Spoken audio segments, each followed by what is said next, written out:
ही उसी तरह आपने कहा कि हम 4 साल से भगवान को जल चढ़ा रहे हैं, 3 साल से भगवान को जल चढ़ा रहे हैं, हम रोज भगवान जी से कह रहे हैं कि भगवान कथा कराओ, मंदसौर में कथा कराओ, मंदसौर में कथा कराओ। तो इतने साल के बाद भगवान ने कथा क्यों दी? तो उसका कारण है, इतने दिन से वो मंदसौर की जांच कर रहा था।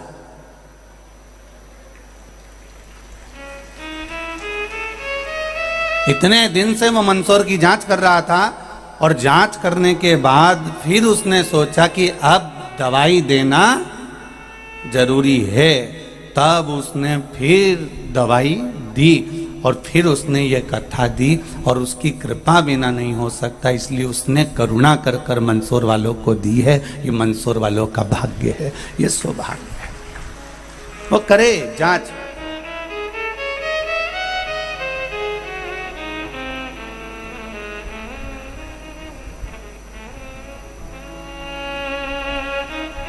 वो जांच करे, खूब करे, दिल से करे, जांच की मना नहीं है,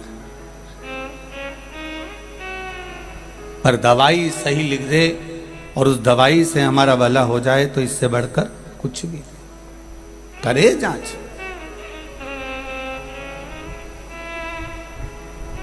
हम जाएं परमात्मा के मंदिर पर, हम जाएं एक लोटा जल चढ़ाने के लिए, हम जाएं भगवान के द्वार पर उसके द्वार जाने पर हमें किसी के द्वार जाने की जरूरत नहीं पड़े तो समझ लो कि हम देवाधिदेव महादेव के द्वार गए हैं, कि अब हमें कहीं नहीं जाना पड़ेगा, अब हमें किसी के द्वार नहीं जाना पड़ेगा। पहले भी कथा में कहा, आज फिर कहते हैं, सारे देव देते हैं पल्ला झाड़ कर और मेरा महादेव देता है छप्पर फाड़ कर। मेरा महादेव कभी देने में कमी नहीं रखता, उसकी जो आनंद है, उसका जो सुख है, वो कभी कमी नहीं आने देता। वो तो देता है तो छप्पर फाड़ कर देता है, छप्पर फाड़ कर।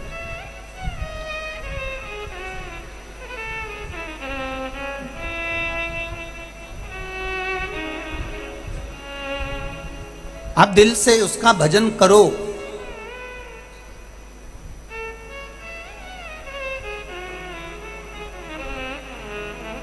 आप जिस दिल से उसका स्मरण करो। जब एक अवस्था होती है, बचपन, जवानी, अधेड़ी, एक अवस्था है जिसमें आपको अपना घर भी संभालना पड़ेगा, परिवार भी संभालना पड़ेगा, कुटुंब भी संभालना पड़ेगा, नाते रिश्ते भी संभालना पड़ेंगे। पर एक अवस्था ऐसी आती है कि गवर्नमेंट भी रिटायर कर देती है और कहती है अब अपने घर जाओ ना, ढोलक मंजीरा बजाओ।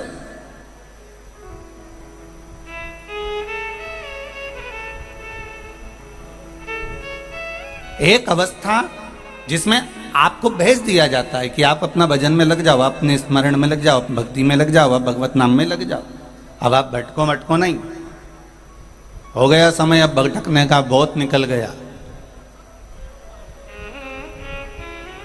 और समझदारी इसको ही कहते हैं। रे भाई, जितने लोग कथा सुनने बैठे हैं और जितने लोग आस्था चैनल पर सुन रहे हो, जितने फेसबुक यूट्यूब पर सुन रहे हो और जितने इस मंदसौर के कॉलेज ग्राउंड में बैठकर कथा सुन रहे हो, जरा ध्यान से सुनना।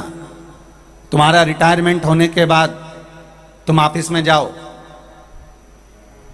तुम कितने भी सिग्नेचर करो, तुम्हारी फाइल से काम होगा क्या? जम के बोलो जरा।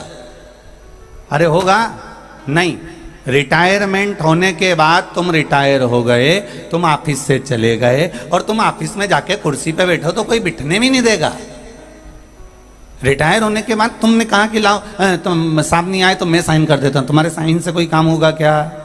अरे बोलो तो जम के नहीं। उन्होंने कहा साहब बहुत साइन कर लिए तुमने, तो अब चलो निकलो यहाँ से, अब साइन वाइन की जरूरत नहीं है, तुम बैठो, हम मिलेंगे, बात करो, हम जानेंगे। पर रिटायर होने के बाद तुम्हारा साइन तुम कितना भी फाइल में कर दो, उस साइन का कोई फर्क नहीं पड़ेगा। तो एक काम करो ना कि रिटायर होने के बाद जब तुम्हारा साइन का कोई मतलब नहीं होता, रिटायर होने के बाद में तुम्हारे साइन से कोई काम नहीं होता, तो फिर क्यों साइन करो? उसी तरह बचपन है, खूब काम करो, जवानी है, खूब काम करो, अधेड़ी है, खूब काम करो, और जब बुढ़ापा आ जाए और घर में बहुएं आ जाएं, घर में बच्चे बड़े हो जाएं और घर में बहू आ जाए, तो समझ लेना अब तुम्हारे साइन से काम नहीं होगा, अब इनको करने दो और अपन रिटायर होकर थोड़ा सा भगवान के भजन में चलो।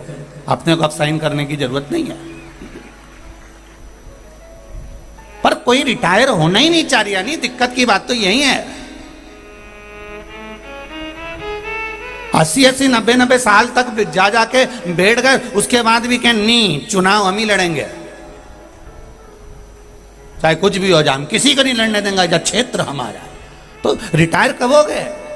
नहीं अभी हम रिटायर नहीं कर रहे। तो ऑफिस में भी ऐसा ही है, 60 साल के हो गए रिटायरमेंट लेना नहीं चाहते, 70 साल के हो गए रिटायरमेंट लेना नहीं चाहते, तुम 80 साल के हो गए रिटायरमेंट लेना नहीं चाहते, तुम्हें वो तो गवर्नमेंट रिटायर नहीं करे तो तुम रिटायरमेंट लो ही नहीं, तुम तो भला हाथ धूसता रहे नहीं तो भी तुम ऑफिस जाओ, तुम तो भी जाओ ऑफिस। और शिव महापुराण की कथा कर रही है कि रिटायरमेंट होने के बाद तुम्हारा सिग्नेचर किसी काम का नहीं होता, अर्थात एक अवस्था ऐसी आ जाती है जिस अवस्था में तुम अपनी बहुओं को अपने बेटों को काम सौंप दो, इसके बाद में तुम कह दो बेटा अब तुम्हारी चलना है, तुम्हारा काम है, तुम इस घर को संभाल लो, तुम इस नाते रिश्तों को संभाल लो, और मैं अब कहीं नहीं जाऊं, कॉलेज ग्रांट जा रही हूँ, वहाँ पर कथा हो रही है, सीहोर से पगला महाराज आया है, कथा करेगा और अपन कथा सुनेंगे और इसके बाद अपना घर चले आएंगे, तुम चिंता मिंता मत करो। तो उन्होंने पूछा तू इतनी दूर वहाँ पार्किंग में गाड़ी रोक देंगे तो तुझे ले के कौन जाएगा? तो कहीं नहीं, सेवा भारती वालों ने ऑटो लगाया है, मैं भले ठीक हूँ परंतु दरवाजे पे पहुँच के मैं 2-3 बार यूँ धूजूंगी तो अपने आप गोदी में उठा के ले ही जाएगा, मारे कहीं नहीं करना, बस इतना ही तो करना है। अभी अशोक नगर की बात, 5वें दिन की कथा, और एक अम्मा बिल्कुल पीछे, उन्हें देखा कि अंदर तो जाने की जगह ही नहीं, तो वो क्या गई देवी जी, और जम के जुबान विबान निकल के और सब हट गई बेचारी, वो वहां से आई महाराज से मिलना, महाराज से मिलना, महाराज से मिलना, और आगे आई और आगे आई और आगे आके इतने में तो कार्यकर्ता भी होशियार थे, उनने माता जी का पाँव पकड़ा और पाँव पकड़ के कहा माता जी थारा पाँव पड़ूं, तुझे देवी जी आए, मुझे महिषासुर आए। उन्हें कहा मेरी देवी जी वहीं रुक गई, मैं आगे बढ़ू ही नहीं। तो ऐसा नहीं कि तुम्हें आए तो दूसरे के नहीं आए, सब के आए। निवेदन है कि एक अवस्था जो होती है, बचपन गया, जवानी गई, अधेड़ी गई, बुढ़ापा आए तो समझ जाओ कि हमें क्या करना है, हमें भगवान का भजन कितना करना है, हमें मंत्र जाप कितना करना है, हमें स्मरण कितना करना है, हमें कीर्तन कितना करना है, माला लेकर बैठना है, भगवान का भजन करना है, स्मरण करना है, कीर्तन करना है। क्यों लेकर बैठते हैं माला? कि हम भगवान का भजन करें, हमारा भगवान में ध्यान लगे, भगवान में ध्यान लगे, 4 भुजा नाथ में ध्यान लगे, नाथ द्वारा वाला में ध्यान लगे, सांवरिया सेठ में ध्यान लगे। अब इनको ये बैठी तो थी सांवरिया सेठ के लिए, लग गया दुकान वाले सेठ में, तो चित्त लगेगा। बैठी थी 4 भुजा वाले के लिए, लग गया 2 भुजा वाले में, चित्त लगेगा। कितना भजन में मन लगाने का प्रयास करा पर ये मन लगेगा, ये मन बड़ा चंचल है, कैसे तेरा भजन करूं, जितना इसे समझाऊं उतना ही मचलता है। इसको जितना समझाऊं ना, चल भजन में चले जाए, भोजन में चल, कथा में चले जाए, फिल्म में, ये मन लगता